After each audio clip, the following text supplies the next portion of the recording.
Well, good afternoon. We're here today with Professor Evelyn Daniel, who is a professor here in the School of Information and Library Science at the University of North Carolina, Chapel Hill. Evelyn is also a former dean of our school, and she's also been a dean at Syracuse University. So she's had an enormous amount of experience and responsibilities in our field, and pleasure to hear some of your thoughts about this school and in our field, Evelyn. Tell us a little bit about sort of, what are the kinds of roles that you play nowadays?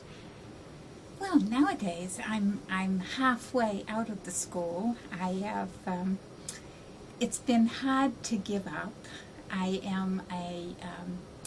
gave up tenure in order to enter phased retirement, and I'm in the second year of phased retirement, which means technically that I'm half here and half not here. But I see you here all the time. I know, my half here is long. The school and the field has been my life, and I truly enjoy it. I love my teaching. I love having the students come by. I love hearing about the research that my colleagues are doing. I think we're in a very exciting time for this field, and so it is hard to let go. But I'm learning. I'm just gradually beginning to back off and to find other things. I'm doing a little writing project, and I'm trying to doing some online teaching for other universities, which I have done for a long time now, for maybe 10 or 12 other universities. I like to see what other people are doing. So continue to do that. I continue to do some accreditation work, which again is my interest in LIS education. So I like to get out and see how the other world, how the half lives, and what they do that's better than what we do, so I can bring it back and make suggestions, or not, as the case may be. Well, this is really quite exciting to sort of hear your enthusiasm.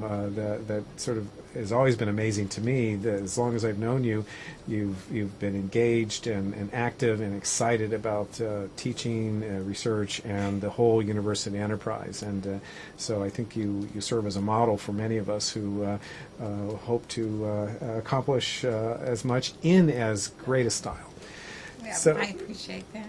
Well, it's an easy thing to say because it is true. I wonder if you'd be willing to sort of share with us some of your reflections on how this field has evolved and grown and changed, and if you like, to tell us a little bit about some of the differences here at UNC versus some of these other places you've taught at or led as dean. I'd be happy to. I was at Syracuse in 1975. It was a very exciting time for the school in Syracuse. It had been a school of library science. It's one of the oldest schools in the field, more than 100 years old. And we had a new dean. Robert Taylor came. Robert Taylor was a man of great vision, and not a lot of articulateness, but great vision. And so he liked to bring his faculty in, and he would start talking about the dreams he had or the way he saw the field. And we would listen, and we'd say, well, do you mean? And we'd translate it, and it would somehow, the reality of the translation would be less than what he saw, this great vision. But in the process, the field, the school at Syracuse had a number of really strong faculty, challenging faculty who loved to argue and who loved the notion of thinking about the changes in the world and how they might affect the field. And at the time, the field was library science. It was really bounded by the institutional vision and not a larger vision. So gradually, under Taylor's guidance, we began to think about a school of information and a degree that might encompass a sense that information was the thing that was important rather than libraries and the books that contain information that are in the libraries. It's not that they're not important, but it's only one manifestation of how information is gathered and organized and collected and made available for service in various ways. So under his guidance and with this very strong faculty, we moved the school to a School of Information Studies.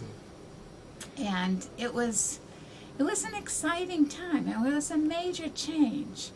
And when Taylor stepped down, I was assistant dean and became the dean more by default, I think, than from a selection process. The university wanted us to pick someone from inside. The faculty were not unhappy with that because as a collectivity, we felt like we knew where we were going. We had a direction and a focus, and we were happy with it. And so I became dean. I was dean there for 5 years. And I liked it. I liked it very much. In fact, I was in love with my school. I don't know, it's like a first love. You never have quite the same feeling, the same, I don't know, passion for a field, a school, or whatever. But two things happened. I began to be called by a lot of different schools that were going through dean searches. Right.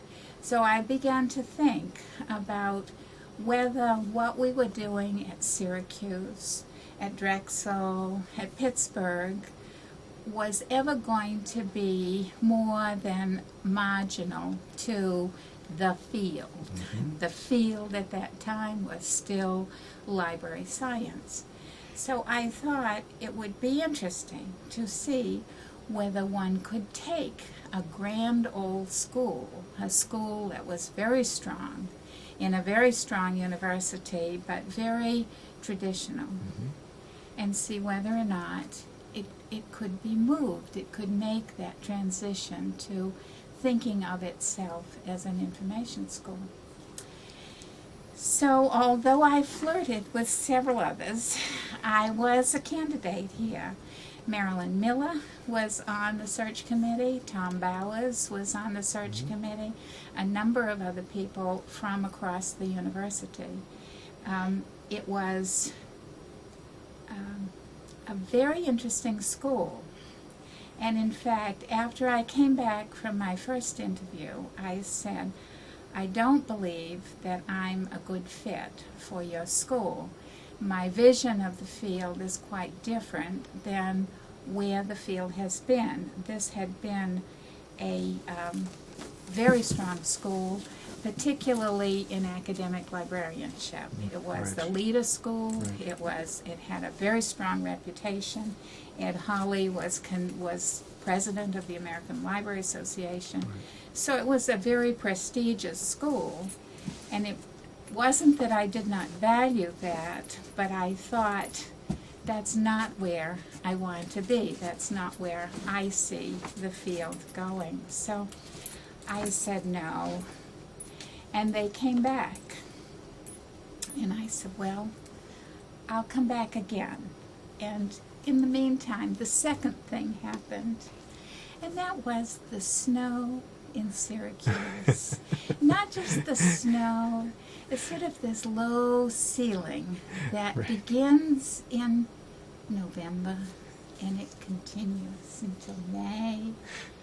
And after a while you say, I want sun. I just want the sun to shine on me, to be in a sunny place. And when I came down here for a second interview, the sun was shining. This was Carolina in its glory. And I said, whoa, this is a nice place. And in the second interview, I had a clearer sense of who I wanted to talk to. And, for example, I wanted to talk to other deans, which I did. I wanted to talk to some of the key administrators, particularly in computing support services, both academic and administrative. They were separate. I wanted to talk to the academic librarians, and I wanted to talk to the faculty. And to the faculty, I tried to be clear where I thought the field was going, what I thought was important in terms of giving primacy to this notion of information flow in organizations, whatever organizations they are, and using our heritage, our expertise, our traditions in librarianship to stake a claim on the field and to draw on that expertise to generalize from it to other settings.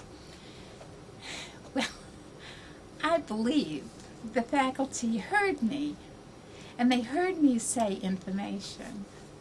And I believe they just made this translation that this was a synonym for librarianship, and really didn't quite get it. But it seemed like we had harmony.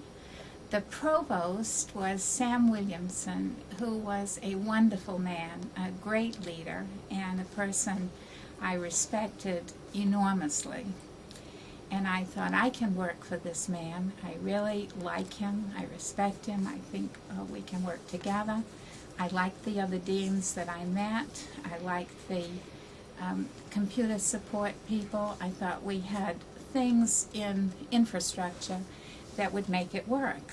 And further, this is a university and a school that has resources.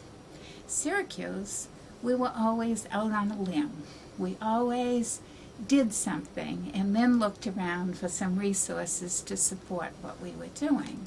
And the Carolina way is first you know where you're going, you gather your resources, and you go in style. You go with all your ducks in a row instead of sort of out on a limb like I was more used to going.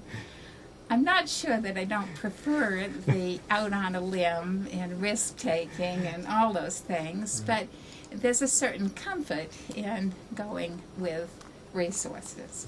So I bargained very hard for resources. I thought the key to changing a traditional school was going to be partly technology. That was going to be a key. So we needed equipment, but we also needed a key person to help move that effort forward. And we needed more support in the office to look at our relationship to alumni, because we were going to be making a great modernization leap, and you can't leave the alumni left in the back. So we worked with them, and we hired Mary Cameron, and probably the best hire I ever made in my whole life, bar none, was when I encouraged Scott Barker to come as our computer guru, our technology support person. He is a person of great technical expertise, but far more than that. He is a person who sees the big picture, who is really interested in different technologies and then wants to see how they might work and how they could work. So that's where we started within the school, was with technology. There were 4 Apple IIe computers in the school.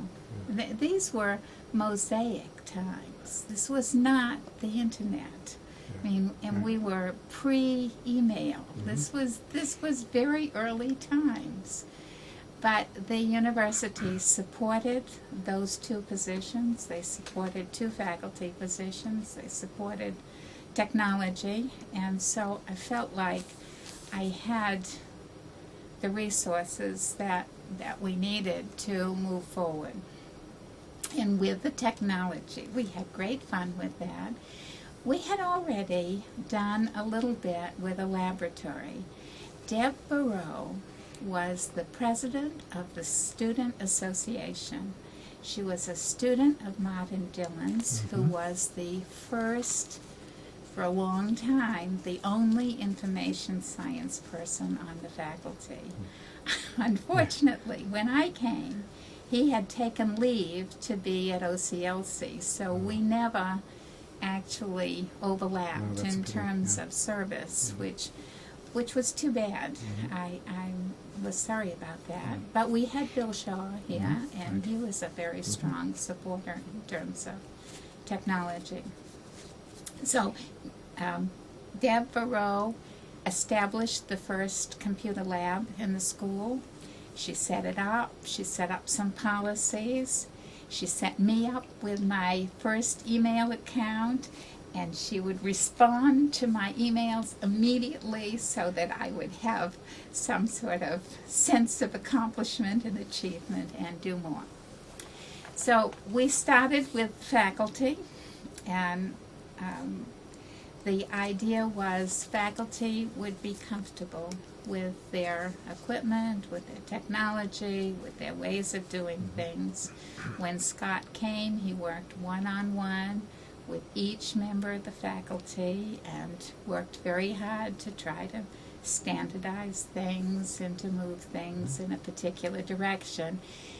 He had the Syracuse, he came from Syracuse, and he had that Syracuse sense of challenge, that willingness to state a position, sometimes beyond where he actually was, just for the sake of argument. This culture is not an arguing culture. It's not a comfortable culture with conflict, which I think is a weakness, and I've worked on that, but I've never quite overcome what I see is that Southern sense of wanting to be polite and finding it a little rude to disagree with somebody. So agreeing sometimes when there was no agreement underneath, which was difficult for me and still is in many ways. I like a more direct approach, although I certainly can appreciate why people would like to maintain civility at all costs. I've also noticed this sort of, not lack of appreciation for the dialectic in an open sort of way that's not taken personally.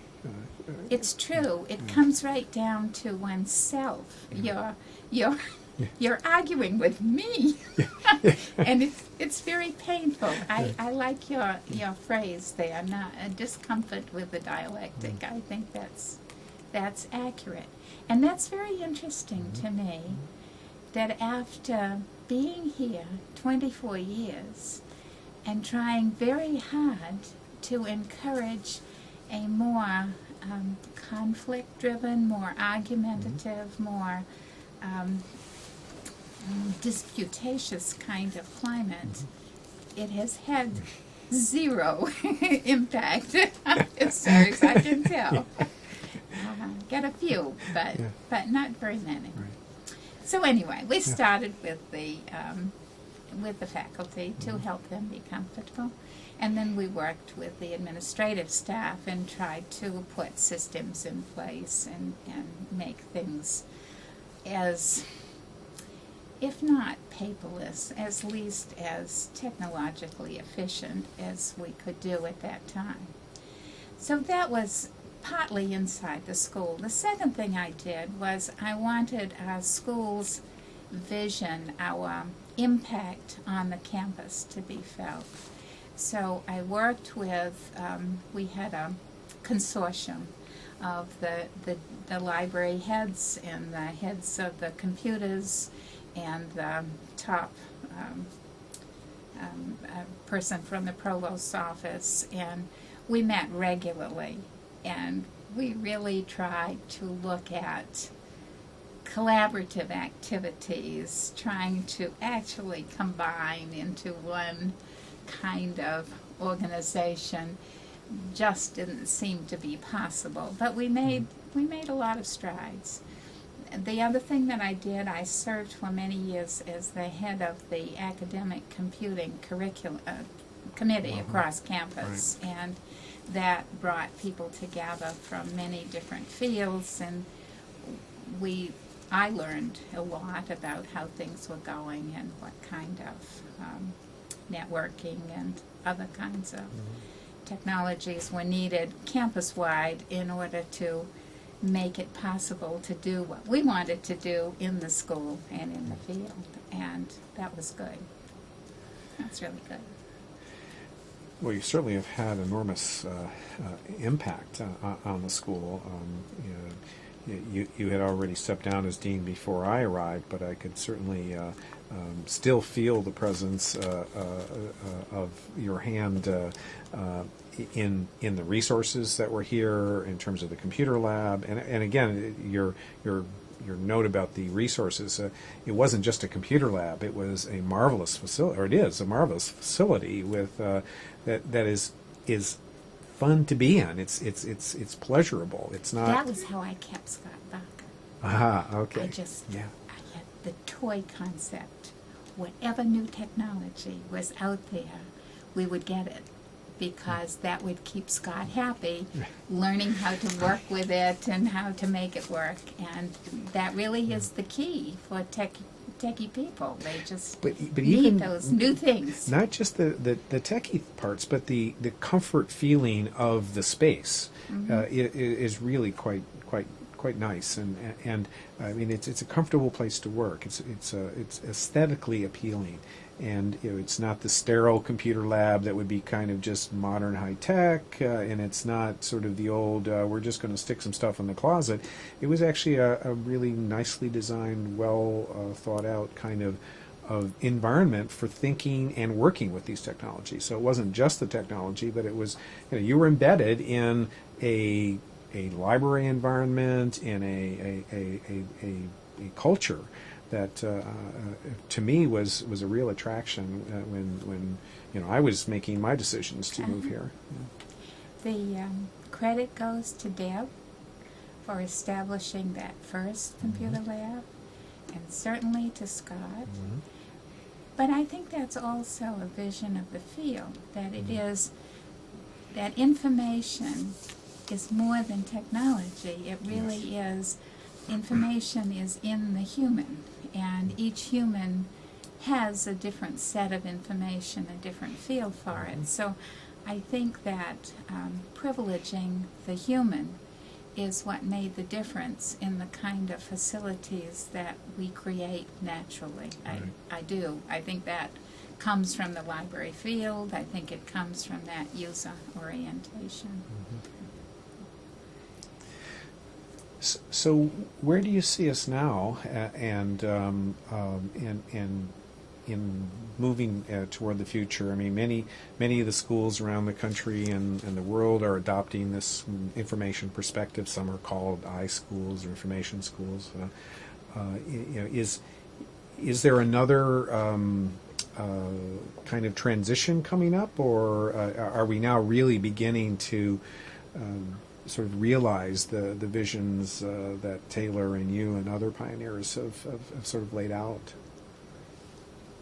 I ponder that. I think about that a lot. I'm looking at postmodernism in organization theory, for example, because we're certainly seeing major changes in how organizations are put together and run. They are not hierarchical. If they are hierarchical, they don't work. They're not fast enough. People are too smart for waiting for somebody up the line to make decisions. They need to be empowered below the line. They need to be connected in a more associative kind of way. And so I think that is the change that is happening globally and in our field, in all fields. I think we're poised because of our sense of information as a process, and a networking organization is a very comfortable thing for people in our field. So I've been reading Good to Great. It's a management book by Jim Collins that he claims he's done 5 years of research, and he can distinguish those companies that dare to be great, that aren't content with being good. And I thought about the school. I thought this school was good, and it could be great. And to me, I don't think we're quite there yet. But he has this concept in the book of the flywheel, that you have a focus, you have a sense of what the field is, of what your part in it is, and you start moving that flywheel, and it's very hard to move at first.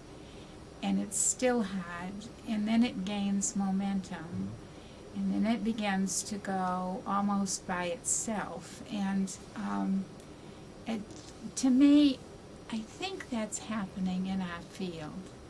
I think we had great inertia for a long time. I think people haven't noticed that this field has changed as radically as it has. But I think that we have the momentum. So I think we're going to continue on the same path, but I think we're going to gain some speed. And I think we're going to gain some recognition. I'm pleased we're becoming bigger. I think that was really important. When I came here, I wanted an undergraduate program very much. It took 20 years before we finally got that undergraduate program. I wanted a new curriculum. And we created a new curriculum, first for the undergraduate program. And the faculty said, I can't teach that. I don't know that. So we made it a master's degree, a second master's degree, and that was the first master's degree in information science. And we brought in Barbara Wildermuth, Helen Thibault, Stephanie Haas, were 3 powerful women who came, some of the first hires who worked on that new degree program. My thought was that this was how it should be, and that the old would fold into it, and we would have one master's degree that was more general than the other. And that did not take place. We ended up with 2 degrees, which to me is unstable. I feel like it is 2 legs of a 3-legged stool. You either have 1 or you have 3. So the third one I would have would be information resources management. I think we need a stronger management organizational component, because I think those are the changes that are taking place in the world that we need to pay attention to, and they're driven by information. So, but that didn't happen, so we ended up with 2 degrees, and eventually with the next one, the undergraduate degree. So, Well, I had leverage for change. The leverage was that when I came, the school had suffered a diminution in enrollment, and they were worried about it. And so I was so pleased that in this strong school there was a little point of weakness, because it's very hard to get change if you can't say there's something wrong here that we could make better, that we could fix in some way. So I worked on that, and we created a distance program in part to address enrollment, although I wasn't concerned about enrollment. I was concerned about building capacity for the faculty to teach in a global way. So we were doing it 2-way television in Charlotte. But the minute the enrollment jumped enough that we began turning people away, the faculty backed away very quickly from any commitment to continuing that. I think it's good to have a base, a physical space. It's like the library. There is a place, a need for a community space that people come to. And I think our school is strong because students come and they spend time in our school, and our faculty spends time in the place. But in terms of teaching and learning, we need to break away from that Right. place-based activity. We can, and we have, I think, many of our classes are hybrid. They may not be totally so, but they're totally online, but they're half and half or a third and two-thirds. We use the technology, and I think we're comfortable with it. Judging by the number of emails I get on a Sunday afternoon expecting an immediate response, so that certainly Yes. the students have moved into that more The distributed students space. have. Yes. Right. Well, this has been fascinating, and I want to thank you very much Thank for you. sharing some of your thoughts with us. You've had enormous influence on not only this school, but the field. Wish you well, and I know that even after those 3 years are up, we'll still expect to see you around here, and I hope that's the case. With my cane, I'll be in here poking you, saying, Gary, what are you doing these days? Please never stop poking, Evelyn. Okay. Thank you very much. Thank you.